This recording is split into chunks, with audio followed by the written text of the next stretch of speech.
Hello everyone, welcome to CLAT prep. आज है 29 of April 2025 और जैसा कि आपको पता है हम डेली न्यूज एनालिसिस करते हैं, फैक्चुअल एनालिसिस करते हैं और उसके बाद 20 क्वेश्चंस की प्रैक्टिस भी करते हैं। तो चलिए उसी सीक्वेंस को कंटिन्यू करते हैं। आज का हमारा पहला क्वेश्चन है, which is the largest national park in India by area. तो अभी हमारा जो 107th नेशनल पार्क बना है, कौन सा? सिमलीपाल नेशनल पार्क, जो कि उड़ीसा में बना हुआ है। पहले डायमोना लास्ट था, ठीक है, जो आसाम में था। 107 हो चुके हैं। तो जो आर्टिकल हमने पढ़ा था उसी से पूछा गया है कि अभी हमारा लार्जेस्ट नेशनल पार्क कौन सा एरिया के हिसाब से। तो याद रखना हेमिस, और हेमिस पहले जम्मू एंड कश्मीर में आता था, बट आपको पता होगा 2019 में जब आर्टिकल 370 को रिमूव किया गया तो उसके बाद जम्मू कश्मीर दो पार्ट में टूट गया। एक बन गया जम्मू कश्मीर, दूसरा क्या बन गया? लद्दाख। तो आज के दिन ये कहां पर है? तो याद रखना लद्दाख में बना हुआ है। जिम कॉर्बेट उत्तराखंड में है, ये लद्दाख में है, ये गुजरात में है, ठीक है, जिसके ऊपर अभी national board of wild life की क्या हुई थी? मीटिंग हुई थी, मोदी जी भी गए थे इसमें गिर में, ठीक है। और ये सुंदरबन आपका वेस्ट बंगाल में, ठीक है। तो सिंपल सा याद रखना। Next, the Rafale fighter jets are manufactured by which company. कौन बनाता है उसको? तो ये भी हमने आज एडिटोरियल में डिस्कस किया था। तो याद रखना डसॉल्ट एविएशन उसको बनाता है, ठीक है। हमने 26 नेवी के लिए खरीदे हैं। In which year did India receive its first batch of Rafale fighter jet? पहले कब लिए थे हमने? तो 2020 में इंडिया को पहला इसका बैच मिलता है। Option number D is the right answer. हमने 26 नेवी के लिए और लिया है।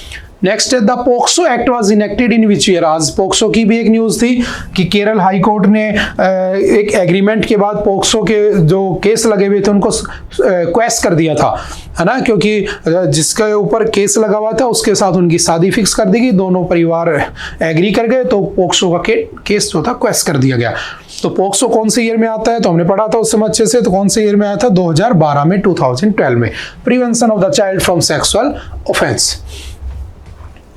Under the POCSO Act, a child is defined as any person who below the age of POCSO में किसको कहा जाएगा कि वो बच्चा है? तो याद रखना 18 साल से कम उम्र के बच्चे को चाइल्ड कंसिडर किया जाता है, बच्चा कंसिडर किया जाता है, माइनर कंसिडर किया जाता है। Which of the following is not a specific offense under the POCSO Act? तो समझना कौन सा POCSO में स्पेसिफिक ऑफेंस नहीं है। तो पेनिट्रेटिव सेक्सुअल असोल्ट ये भी आता है, सेक्सुअल हैरेसमेंट ये भी आता है, चाइल्ड पोर्नोग्राफी ये भी आता है, ह्यूमन ट्रैफिकिंग नहीं आता है। ह्यूमन ट्रैफिकिंग एक अलग मैटर है। आर्टिकल 23 ऑफ द कॉन्स्टिट्यूशन है ना, वो क्या करता है? ह्यूमन ट्रैफिकिंग को प्रोहिबिट करता है, ठीक है। Who elects the Speaker of लोक सभा? तो आज एक आर्टिकल बहुत अच्छा आया था, हमने पढ़ा है कि जो आपके डिप्टी स्पीकर्स होते हैं उनकी पोस्ट ऑप्शनल नहीं है, उनको होना चाहिए, वो कॉन्स्टिट्यूशनल पोस्ट है, ठीक है। तो याद रखना स्पीकर को इलेक्ट कौन करता है? तो याद रखना मेंबर्स ऑफ द लोक सभा के मेंबर्स ही इलेक्ट करते हैं। Next, As per the Constitution of India, within how many days must the Speaker and Deputy Speaker of Lok Sabha be elected after the general election? तो ऐसा नहीं है कि 15 दिन, 30 दिन, 60 दिन, नहीं। No time limit specified, as soon as possible लिखा हुआ है, ठीक है। Which article of the Indian Constitution deals with the Speaker and Deputy Speaker? तो कौन सा आर्टिकल है? आज पढ़ा था हमने आर्टिकल 93। आर्टिकल 93 क्या कहते हैं? स्पीकर और डिप्टी स्पीकर होने चाहिए। कौन है हमारा करंट स्पीकर? तो Om Birla. Next, who is the current speaker? तो option number C, that is Om Birla is the right answer. Who is referred as the father of Lok Sabha? तो ये भी हमने पढ़ा था, जो फर्स्ट स्पीकर होते हैं ना, G V Mavalankar, Ganesh Vasudev Mavalankar, he is considered as the father of Lok Sabha. तो option number B is the right answer, ठीक है। उसने गलती से दोनों ऑप्शन सेम है, ठीक है। तो option number B is the right answer. How many permanent members are there in the United Nations Security Council? United Nations Security Council में टोटल कितने मेंबर्स हैं? तो याद रखना 15 होते हैं, 10 नॉन परमानेंट होते हैं, 5 उसमें परमानेंट मेंबर्स होते हैं, ठीक है। और वो कौन कौन से? जिनके पास वीटो पावर है, यूके, यूएसए, ठीक है, आपका रशिया, ठीक है, आपका चाइना और आपका France. What is the total number of members in the United Nations Security Council? तो 15। What is the India's rank in the World Press Freedom Index 2024? ये भी हमने पढ़ा था, ठीक है। तो हमारी प्रेस फ्रीडम इंडेक्स में कौन सी रैंक है? तो याद रखना 159। Option number C is the right answer, ठीक है।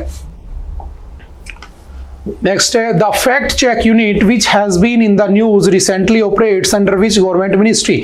तो जो फैक्ट चेक यूनिट थी जो पीआईबी बनाता है, प्रेस इंफॉर्मेशन ब्यूरो, वो किस मिनिस्ट्री के अंडर आती है? तो याद रखना ministry of information and information technology है ना, electronics and information technology. Option number B is the right answer. According to the SIPRI Stockholm International Peace Research Institute, ये भी पढ़ा था हमने, 2025 की रिपोर्ट है, पूछ रहा है which country was the world's largest arm importer during period 2020 से 2024।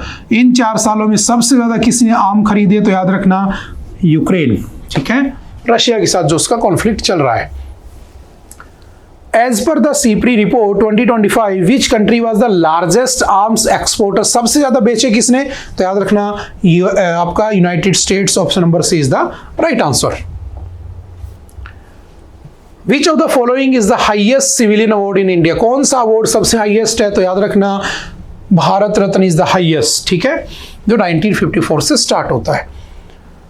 इन 2024 which former prime minister of India was, मतलब पूछ रहा है किसमें कि भारत रत्न जो है 2024 में 5 लोगों को दिया गया था, और कौन से प्राइम मिनिस्टर थे जिनको आफ्टर डेथ ये दिया जाता है? तो कौन है? तो याद रखना आपके पीवी नरसिम्हा राव, ठीक है, पीवी नरसिम्हा राव को 2024 में दिया गया था और उनको आफ्टर डेथ दिया जाता है। और वो कौन थे? 1991 से 1996 तक हमारे क्या थे? प्राइम मिनिस्टर रह चुके हैं, ठीक है। और वो कैसे प्राइम मिनिस्टर थे? तो first south Indian prime minister बनते हैं, ध्यान रखना, ठीक है, ये भी याद रखना। चलते हैं next. What is the correct order of the precedence among these civilian awards? सबसे ऊपर कौन है? तो याद रखना भारत रत्न, उसके बाद पद्मश्री नहीं, भारत रत्न, पद्म विभूषण, पद्म भूषण, पद्मश्री। तो option number B is the right answer. पहले भारत रत्न है, then Vibhushan, then Bhushan, then Shri, ठीक है, ऐसे आप याद कर सकते हो। चलते नेक्स्ट। आई थिंक आज के लिए इतना ही था। आई होप की बातें समझ में आई होंगी। फिर भी अगर कोई डाउट रहता है तो आप एनी टाइम आकर मिल सकते हैं, पूछ सकते हैं। ओके, बाय बाय, मिलते हैं दोबारा से next time. Have a nice day.